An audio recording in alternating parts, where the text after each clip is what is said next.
Innalillahi wa inna ilaihi raji'un. Kullu nafsin dha'iqatul maut summa ilaina turja'un.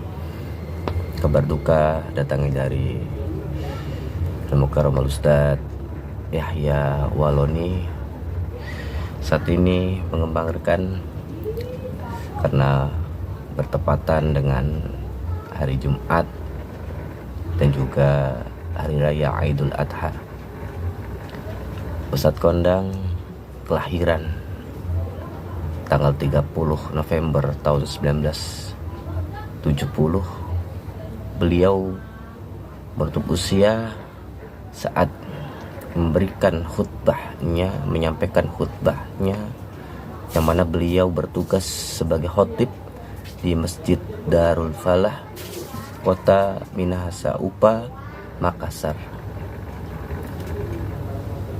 Saat penyampaian khutbah pertama, di sela khutbah kedua, beliau tidak sadarkan diri, belum begitu persis mengetahui penyakit apa ya. Namun kita sebagai saudara muslim wajib untuk mendoakan, mudah-mudahan almarhum Ustadz Yahya Waloni ditempatkan di surga Allah Subhanahu wa Ta'ala. Yang pasti beliau insyaallah husnul khotimah, karena wafat di antara sedang di atas mimbar menyampaikan wasiat takwa sebagai khotib. Dan ini adalah cuplikan detik-detik terakhir khutbah yang beliau sampaikan sebelum beliau menutup usia. Ya, beliau masih 55 tahun. Mudah-mudahan keluarga yang ditinggalkannya diberikan ketabahan, kesabaran Allah Subhanahu wa Ta'ala. Bersama kita simak cuplikan daripada khutbah Jumat yang beliau sampaikan. Mari kita simak. Allazi aqaza ahda wa asyhadu anna sayyidina Muhammadan abduhu wa rasuluhu allazi haqqahu hamda allazi jahada bilai haqqa jihadihi wa badala juhda. Amma ba'da fa ya ibadallah ittaqullah haqqa tuqatih wa la tamutunna illa wa antum muslimun. Faqala Allah Ta'ala fil kitabil azizil karim. A'udzu billahi minasy syaithanir rajim. Bismillahirrahmanirrahim.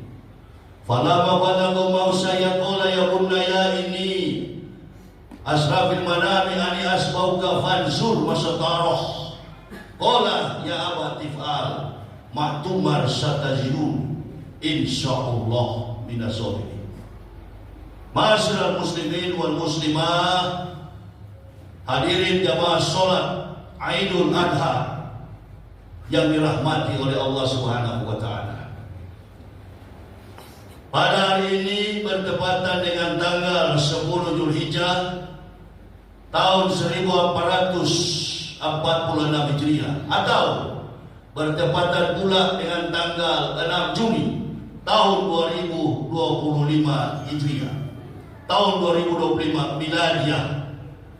Kau mungkin dari belahan dunia ini, dari ujung ke ujung dunia, tengah berbahagia merayakan peringatan hari Nahar, melaksanakan sebuah nampak tilas kembali kepada sejarah yang membentang luas di alam semesta ini mengenai kehidupan seluruh umat manusia, wabil khusus umat pengikut Nabi Sallallahu Alaihi Wasallam, memantapkan sebuah kesuksesan di dalam kehidupan dunia hatta akhirat adalah implementasi ketauhidan yang disempurnakan oleh sosok contoh teladan yang menjadi pembimbing guidance dalam kehidupan kita, Nabi Ibrahim alaihissalam beserta istri dan anak sematawayang, putra Khalil Allah yang Rahman.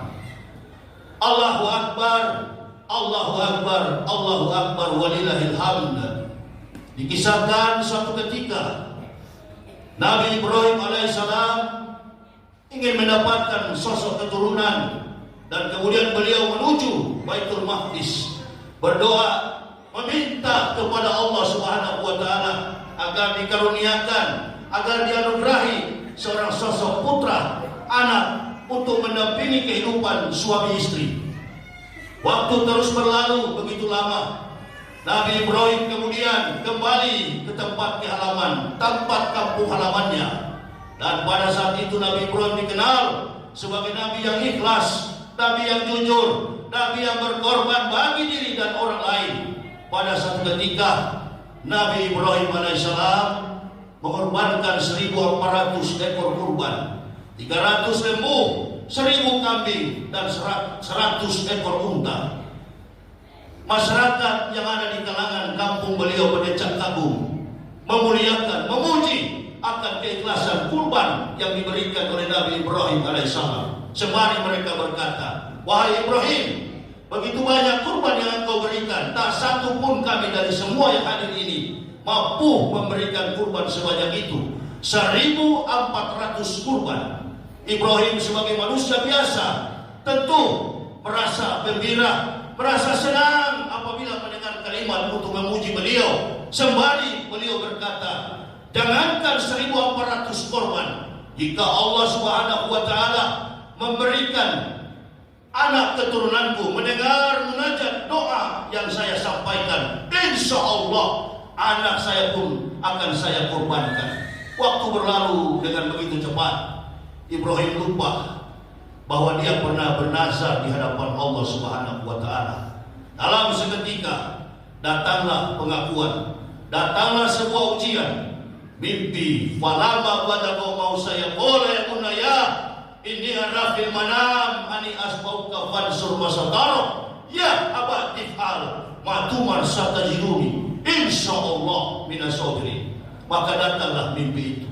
Setelah sampai anak ini pada usia yang sanggup, dikisahkan dalam fakta-fakta sejarah bahwa Ibrahim berumur 86 tahun dan Ibrahim sudah memiliki jabatan sebagai nabi dan rasul, sementara anak yang diberikan Allah berumur 13 tahun.